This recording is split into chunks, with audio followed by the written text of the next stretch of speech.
අපි වෙන්නේ රස්ථාන හා සම්බන්ධව දැනට ගොඩනගින්න යනවා.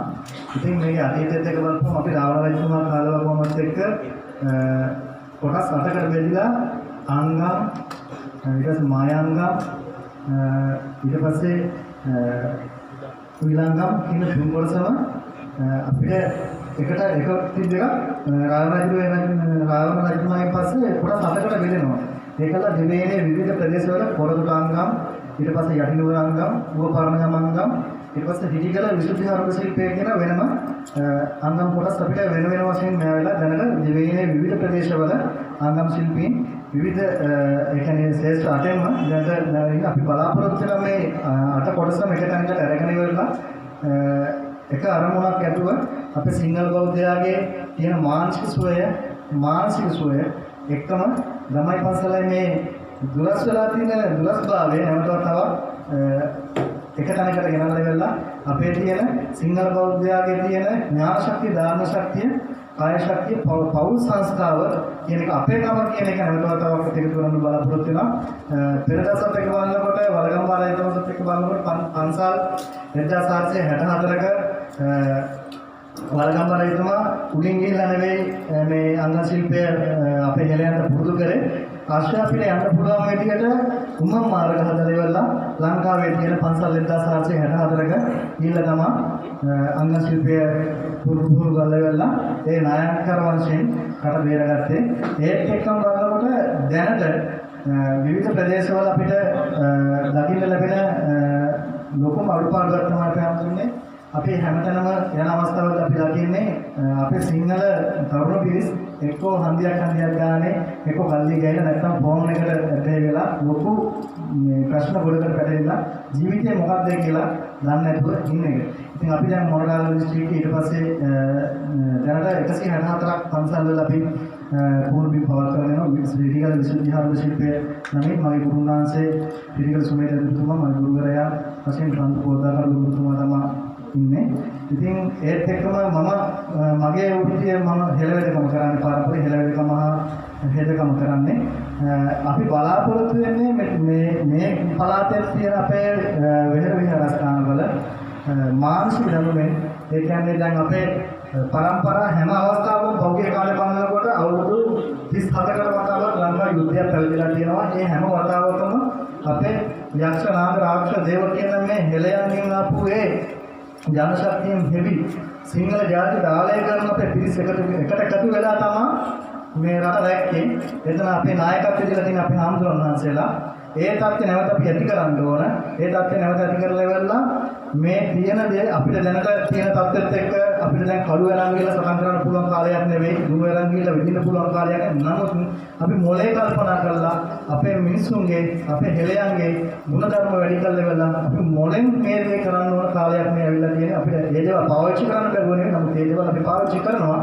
නමුත් අපේ ගුණාත්මක භාවයේ අපේ කියන්නේ දැන් සාමාන්‍යයෙන් අපේ මානසිකත්වය අපි හදන්න ඕනේ. හදන ගමන්ම තමයි මේ දේවල් කරන්න ඕනේ. මේ දේවල් වලට ඉස්සරහට මේ ගම්වල ඉන්න අපේ සිංහල පිරිස අපි එකතු කරන්න බලාපොරොත්තු වෙන තරුණ පිරිස. ඒත් එක්කම පෞද්ගලික කාලේ අපිට විවිධ ප්‍රදේශවලින් අපිට විවිධ අවස්ථාවලදී අපිට විවිධ තෝජනාවක් අංගම් ශිල්පීන්ට ඒ කියන්නේ පරම්පරාව අටේම ඉන්න අංගම් ශිල්පීන්ට විවිධ තෝජනාවක් එක එක මේ බටහිර සරංකලා ඉගෙන ගන්න මේක කරනවා කියලා එහෙම දෙයක් නැහැ. අපි අපේම අනන්‍යතාවයක් මේ පිළිබිඹු කරන අපේ ගමනක් යන්නේ. මේකට අපි ආරාධනා කරනවා මම උප වෙල්ලස්සේ මොරගාල දිස්ත්‍රික්කයේ.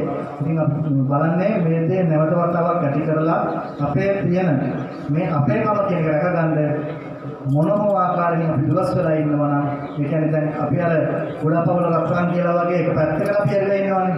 අම්මයි තාත්තයි දරුවෝ ටික එකම වෙලා අල්ලපු දෙයක් ප්‍රශ්න කරනත් අපි ඉදිරිපත් වෙන්නේ. ඒ තරම් අපි එක තැනකට වෙලා ඉන්නවා.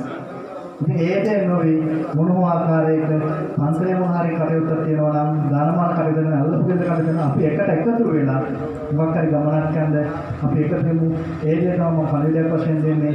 ඒත් එක්කම මම තවත් දෙයක් කියන්න බලාපොරොත්තු වෙනවා.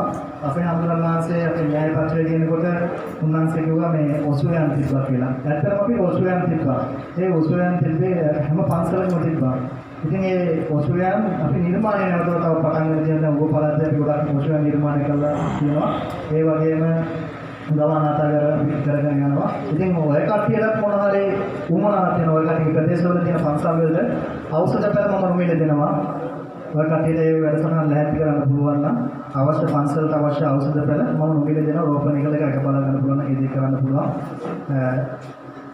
අපි මේ දේ කරන්නේ ඔය කට්ටියගේ ඇත්තටම ඉස්සරහට අපි බලාපොරොත්තු වෙන දෙයක් නෙවෙයි මේ කාර්යයත් එක්ක අපෙන් වෙන්න ඕන යුතුයකමක් තියෙනවා අපේ හැංගී ගිය ඥාන ශක්තියක් තියෙනවා ඒ වගේ අපේ ශක්ති ප්‍රයෝග ගොඩක් තියෙනවා මේ හැංගී ගිය ශක්ති ප්‍රයෝග අපි එකට එකමුතු කරලා ඉවරලා එක තෝතැන් එකට ගෙනල්ලා ඉවරලා මේ ගමන යන්නයි අපිට උවමනා ඉතින් මම බලාපොරොත්තු අපේ ස්වාමීන් වහන්සේලාට මම කලින් පවසවුවා මේ කාලවකවානුවේ 1818 දක්වා පහුගිය කාලවකවානුව වල ඉන්න අපේ හෙළ විරුවන් ඒ කියන්නේ යුද්ධයකට යනකොට වෛරයෙන් යන්නේ ඊට පස්සේ ක්‍රෝධයෙන් යන්නේ දේශසහගතයෙන් කියන්නේ ගිහිල්ලා මිය ගිහිල්ලා ඉන්න විරුවන්ට මොනරාගම දිස්ත්‍රික්කයේ දෙමළවල් විහාරයේ ඉන්න රජමහල් විහාරේ මම හැපි කරලා දෙනවා ස්වාමීන් වහන්සේලා 100ක් නමක් වඩම්වලා ප්‍රාර්ථනා පූජාවක් කරන්න අර දෙකට 100ක් පූජා කරලා ගැමිණි කාන්තාව මවුරුන්ට 200ක් වගේ පිරිසකට ආදාන ක්‍රමයක් දෙන්න. ඉතින් ඒක මම බලාපොරොත්තු වෙන වෙනම දෙයක් නෙවෙයි.